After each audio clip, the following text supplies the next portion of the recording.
नमस्कार मंडळींनो, मुहूर्त मालिकेमध्ये तुमचं पुन्हा एकदा स्वागत आहे.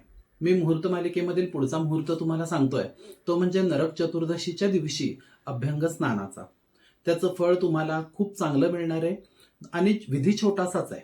करायचं काय आहे बघा, की अभ्यंग स्नान असणार आहे. अभ्यंग स्नानाच्या आदल्या दिवशी तुम्ही रिटे आणि शिककाई भिजायला घाला, त्याची तुम्हाला मदत मिळणार आहे.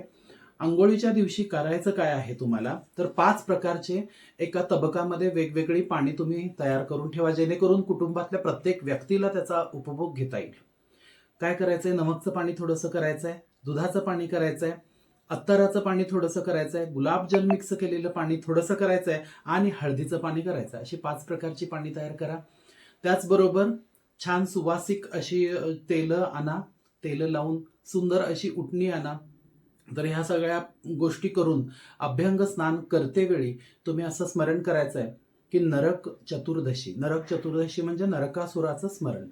जेव्हा देवीनं नरकासुराला मारलं तेव्हा नरकासुरानं शेवटची इच्छा अशी सांगितलेली होती की त्याचं स्मरण राहावं.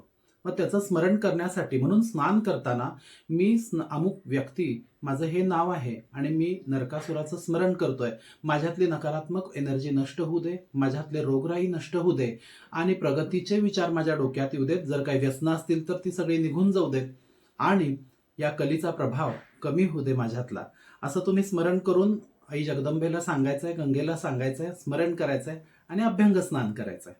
चला तर मग एक एक एक एक आपण गोष्टी करून स्वतःला निर्विघ्न, निर्बोध आणि खूप सुंदर अशा वेगळ्या माहोलमध्ये, सगळ्या विचारांमध्ये आपण घेऊन जाऊया. नमस्कार.